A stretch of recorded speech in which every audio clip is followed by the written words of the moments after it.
Aujourd'hui, j'aimerais vous parler des violences trop souvent mises sous silence. Des violences dont s'en sortent trop souvent les agresseurs. Des violences menant à notre décadence, des violences humaines contre des animaux. Alphonse de Lamartine a dit un jour « On n'a pas de cœur, un pour les animaux et un pour les humains. On a un cœur ou on n'en a pas. » Pourtant, le problème est bien là. Depuis 2016, les faits de maltraitance ne cessent de croître, si bien qu'en 2021, on constate une hausse de 30%, dont plus de 100 000 abandons, l'équivalent de la ville de Tourcoing. Est-ce que ça vaut le coup de faire autant de peine à des familles, mais surtout, est-ce que ça vaut la peine de donner autant de coups à ces êtres vivants ? Car oui, tout comme eux, nous sommes des êtres vivants.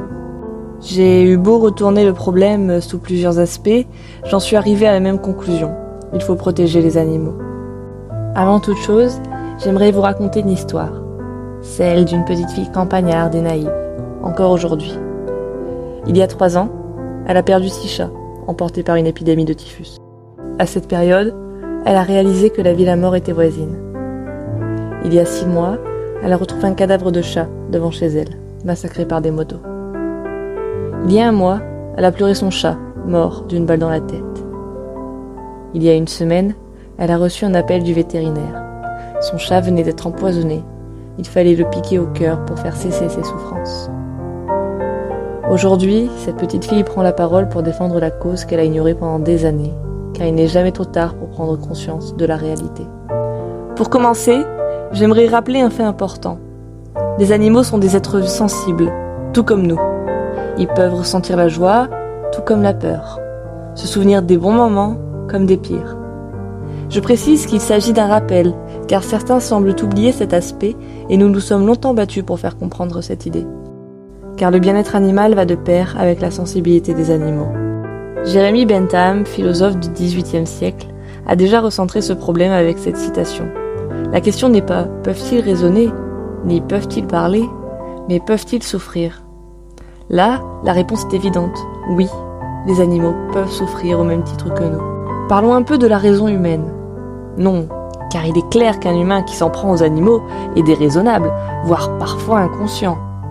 Ceux qui s'en prennent aux animaux ont plus de chances de commettre des actes de violence sur des humains ou des délits par la suite. Je ne vais pas m'étaler dans un cours de psychologie, alors je préfère vous donner quelques chiffres de 2022 qui, eux, sont bien plus clairs. La cruauté envers les animaux était présente dans 88% des familles montrant un abus d'enfants. 88%. 18% à 45% des femmes battues indiquaient que la crainte que leur conjoint ne s'en prenne à leur animal familier les a empêchées de le quitter plus tôt. 18% à 45%. 56% des délinquants violents rapportaient avoir commis des actes de cruauté envers les animaux durant leur enfance, contre 20% des délinquants non violents. 56%.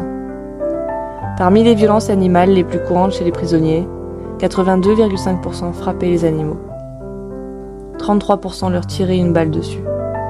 22% les utilisaient sexuellement. 17,5% les noyaient.